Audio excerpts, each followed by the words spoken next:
I know, like you do, that's a small gas. But what we're going to do is change that gas into a liquid. Now we're going to do that by placing the balloon inside the liquid.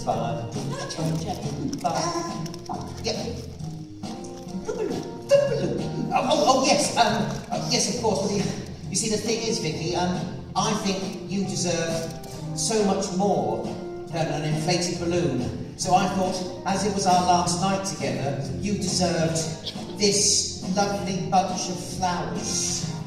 Oh, no, not just encourages it. But Vicky, they smell nice. Look. Oh, in your face, indeed. But Mike, Yeah. I just asked you one thing. One thing? Just to blow up the balloon. Yeah. And you said you could. Yeah. And I think your actual words were... What were they tonight? There is no job too big or too small. I said no job too big or too small. Ouch.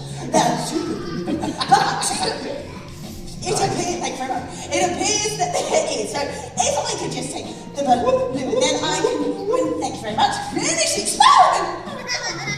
Well, that didn't quite go according to plan, but it does give me a chance to try out an idea. Now, if the liquid nitrogen is as cold as Vicky says it is, I think if I was to put the flowers into the liquid nitrogen, they'd freeze and they'd last much longer, and I wouldn't need to buy her any more flowers for a very long time. Now, I'm sure you guys know from doing all your experiments at school that the #1 rule of science is safety, so for this experiment, I'm going to need to have my goggles and my gloves. Now, whilst I'm getting them on, if you do have a camera, now's the time to get it out ready, because I think when the flowers go in, it will make a really cool photo. So, the protective gear is on. It looks like the cameras are out, so the flowers are going in.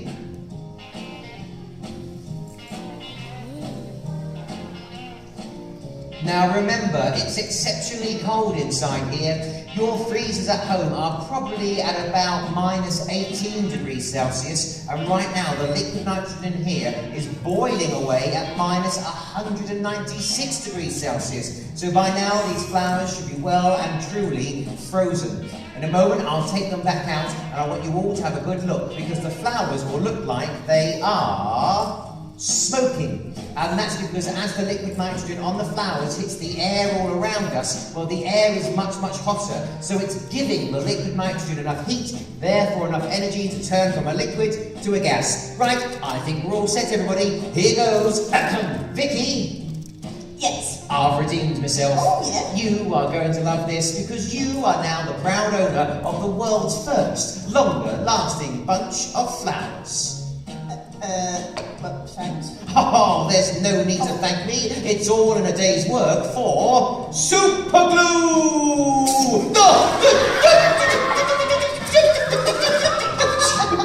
Did you just repeatedly do that? Well, what did you do that for? Well, I'll be honest with you, it was quite fun. Fun? And at least you smell nice now. And with all your super glue superpowers, I think you're going to be able to stick back together again anyway. Charming. Get on with the experiment. Yeah. Okay then. Alright, now we said we would have a balloon filled with breath. Now the breath obviously is a gas. I'm going to change that gas into a liquid. Now we're going to do that by placing the balloon inside the liquid nitrogen. Now, you just need to keep an eye on the end of the balloon, because this does happen fairly quickly. So, in goes the balloon, and yeah, there it goes. So, what happened there is all the molecules inside, they lost energy. They got closer and closer together, and that's when it changes from a gas to a liquid. Now, Mike, I don't know if you can see right at the very bottom, a little bit of liquid at the bottom of the balloon. Oh, yes, right at the bottom of the balloon. There's now a little bit of liquid. That's really good. But my favourite bit is that when you take the balloon back out again, as the air all around it starts to heat those molecules back up, there it goes, it will return to its original state. Hey, that was pretty cool. Thank you very much. Nice experiment, Thank you very much. But I think maybe it might be time for something more dangerous. Everyone say, oh yeah! Yeah, now when we do things that are more dangerous, we need to make sure that we have the right safety equipment. So we've got goggles. Check. We've got ear defenders. Check. And we've got gloves. Check. Now, we know that this liquid nitrogen continues to boil and nothing stops that. So, We place a small amount of the liquid nitrogen at the bottom of the bottle, and then put the lid on. I tell you what, let's ask our new friends. So this is the plan, everybody. A little bit of liquid nitrogen into the bottle, and then we'll put the lid on nice and tight. So what do you think might happen, everybody? Explode. It will explode, it will go bang. Now, over the course of our tour, we've had a few different suggestions. Some people think that the bottle will just completely freeze solid. The other day, somebody thought that the bottle size may shrink down to something smaller. But you see, in science, it's always very good to have a few different ideas as to what you think might happen. But there's only one way to ever find out the answer, and that's to put it to the test. All right, brilliant. Now, Mike, please can you pour some of the liquid nitrogen into the cup? Oh, yes. Big spoon. Cup full of liquid nitrogen. Excellent stuff. Now, can you pour the cupful into the bottle? Yes, indeedy do. So, cup full of liquid nitrogen going in.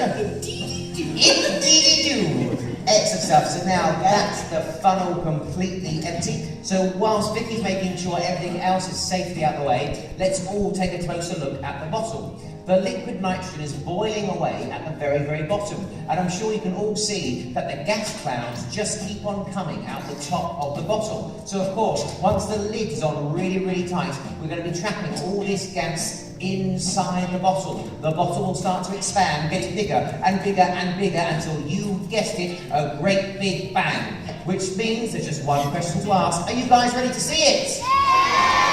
My kind of audience, let's have a recap what's happened so far. We put some boiling hot water into our bin. That's just to help speed up the reaction. Unfortunately, we can't give you guys a countdown. The liquid nitrogen will do its own thing in its own time, but keep taking lots of photographs, and I'm sure lots of you will capture a really great pic. So we can see the gas clouds are still escaping from the bottle. We use the lid to trap it inside. A few twists to make sure it's nice and tight. Okay, into the boiling hot water. Fingers and ears, everybody.